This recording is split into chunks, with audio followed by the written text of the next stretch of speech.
Hey everyone, I'm the Idea Maker, and today I'm going to be reacting to the official trailer for The Mandalorian and Grogu. I honestly am very excited about this because of the fact that this is a movie that it's going to mean a lot to me for many reasons, and it's more just because of the fact that I used to watch The Mandalorian with my grandmother before she passed away, and we ended up being caught up until now.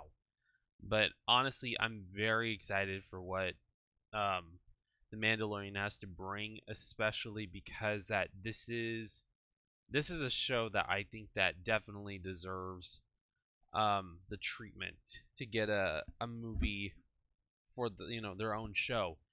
And I honestly, I want to just give a thanks to Jon Favreau and Dave Filoni for creating an incredible series. Honestly, my favorite series on Disney Plus, and just getting to see them on the big screen is going to be awesome. I cannot wait. I'm excited on seeing what the new trailer has in store. So, I guess without further ado, let's go ahead and dive right in and see exactly what we're going to get for this trailer for The Mandalorian and Grogu. So let's go ahead, sit back, relax, and let's go ahead and enjoy the trailer right now.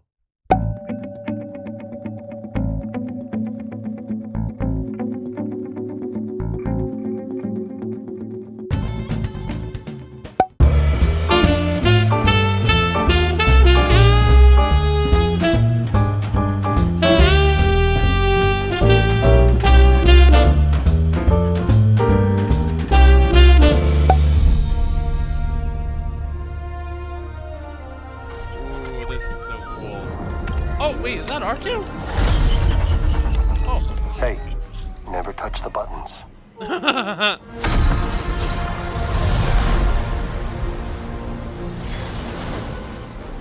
can use some information. Whoa, for this price, I'll tell you whatever you want. I'm looking for a hut. Close for the night. Thank you. Wow. Gangsters, war criminals. Long live the Empire. Who was We'll that? take out every bad guy in your deck of cards. Oh, he's back. Oh, he's back. This isn't about revenge. It's about preventing another war. Strap in.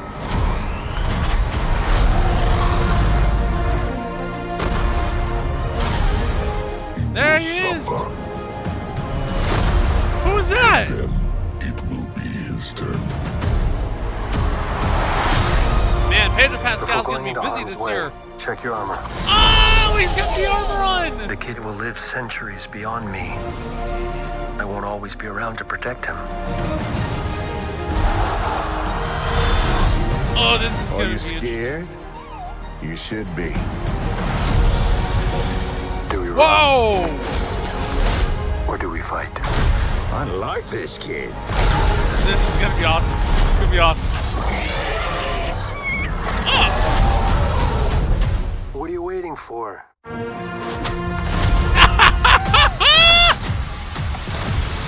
Dude! Yes!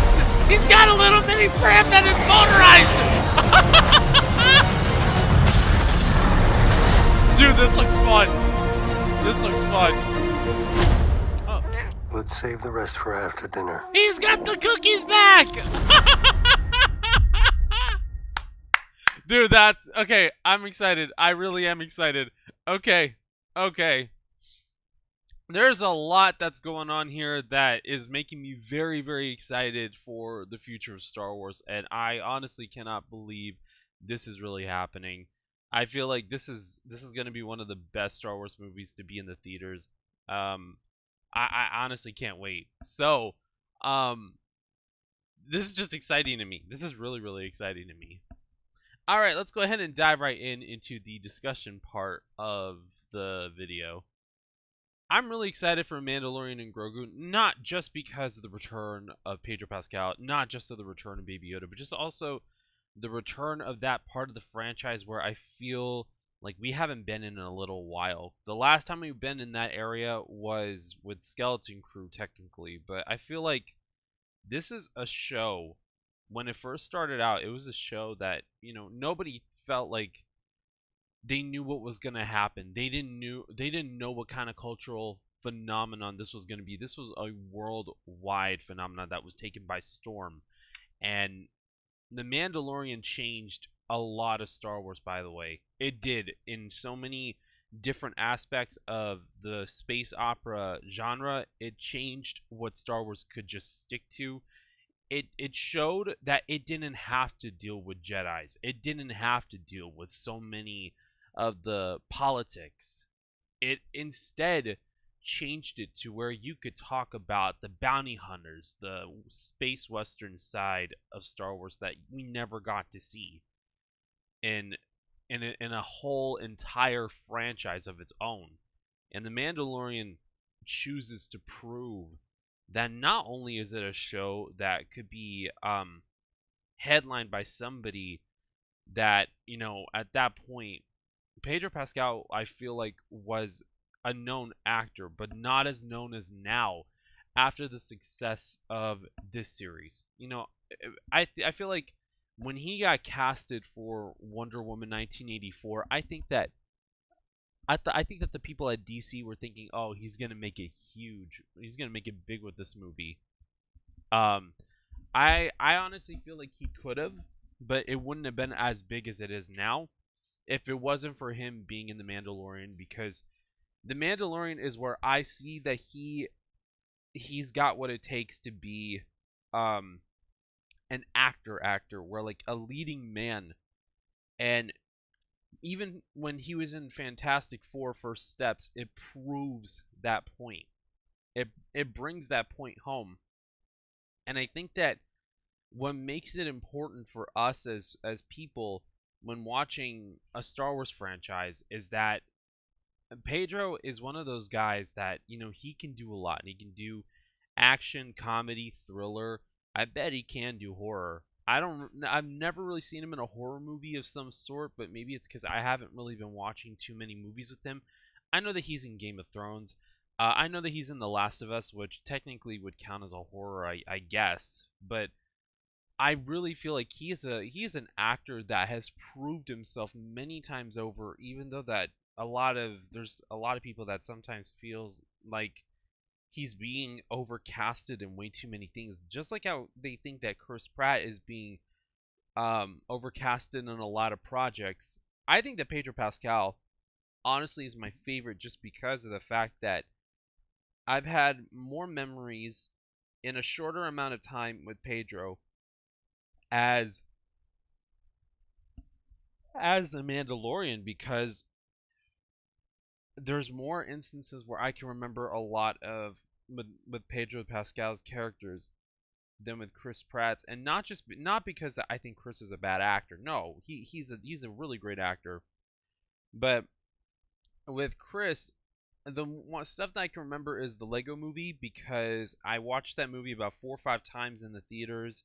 Guardians of the Galaxy was when I was going from middle school to high school. Volume 2 was I was a junior in high school, still trying to figure things out. I was 18 when Infinity War came out, and I was already starting to graduate from high school. And then Endgame was when I was in college. My first year was ending. And then Ragnarok, not Ragnarok. Love and Thunder was during a time in my life where things were starting to decline. Same thing with the Guardians of the Galaxy holiday special, but it was one of my favorite moments on getting to watch that with family, especially with my grandma.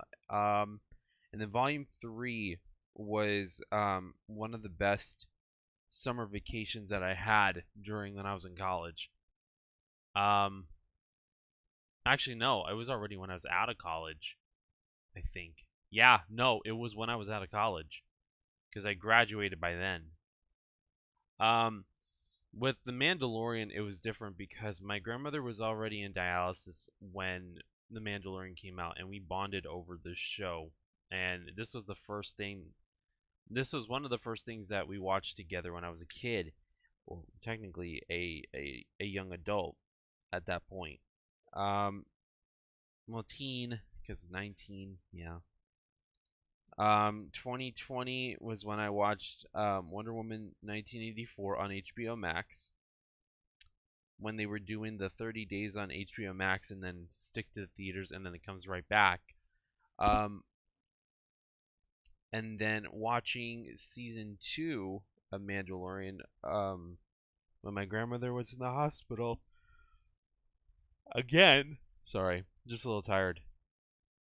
But then season 2 was when my grandmother was in the hospital for a little while, and we watched it so many times, especially with that reveal at the end. I'm not going to spoil it for those who have not seen Mandalorian season 2. And then season 3, actually no, Boba Fett, I watched it when friends and I were getting to watch the shows together. It was one of the best points too, that I really enjoyed it.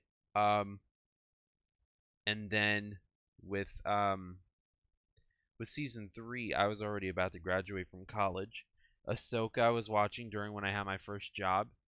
And then we were rewatching the shows again, and then I remember having the casting announcement for Fantastic Four, Valentine's Day 2024. And then up until then, my grandma and I were talking about what Fantastic Four was going to be like for all that time up until she passed, and it was, it was so great. We talked about him more than Chris Pratt, in my opinion, and she loved Pedro Pascal's voice. She felt like he was a great actor right off the bat, and when seeing this movie, I'm definitely going to be going in 40x 3D first and then in IMAX, because I want to see it in both. I want to definitely see it in both. I feel like this is going to be in the IMAX enhanced ratio version on Disney Plus, and if it is, I'm excited for it, and I hope to get to see it over on the channel when it gets released. I'm hoping that I could be able to revisit the Mandalorian series as well in March, April, and May, so that way I could be able to get caught up before the movie gets released, which I would be doing seasons 1, then 2, then Boba Fett, then season 3, then Ahsoka. I've already did Skeleton Crew, so I don't have to worry about that, but I at least want to see if I could try to get up with the Mandalorian side of things, because this is after season 3. I think this is after Ahsoka season 1, and then I'd be caught up and all set and ready when season 2 of Ahsoka comes out this year. Hopefully that it still comes out this year. I'm excited. I really am excited to see where Star Wars is going to go with their live action shows. I still need to watch Andor seasons 1 and 2. I've seen season 1. I didn't see season 2 yet. I really, really want to. I'm excited because of the fact that I remember season 1. It was great, but I just don't really remember it. So I want to revisit it before I go and do any other thing. And then with doing the reactions to Andor, I'll also be doing a reaction to Rogue One, A New Hope, Empire Strikes Back, and Return of the Jedi. And then we'll have that covered. I'll react to Clone Wars and Rebels soon, but I'll definitely get to those. But yeah, this is an awesome trailer. I cannot wait. Get ready for the Mandalorian and Grogu coming to theaters in May. I am seriously excited. Let's see, when was it exactly? It was, I feel like I feel bad if I don't know the date, especially because May 22nd. All right. So everybody, that was an awesome trailer. I cannot wait to see Mandalorian and Grogu in theaters May 22nd. If you guys want to see more videos like this, then please like, share, comment, and subscribe to the channel. If you guys want to follow me on any of my social media, I have got Snapchat, Instagram, Twitter, aka X, my Discord server, and my TikTok and my Blue Sky accounts. With that being said, thank you guys so much for watching. God bless you all. Stay safe, and I will see you all in the next videos. All right, bye guys.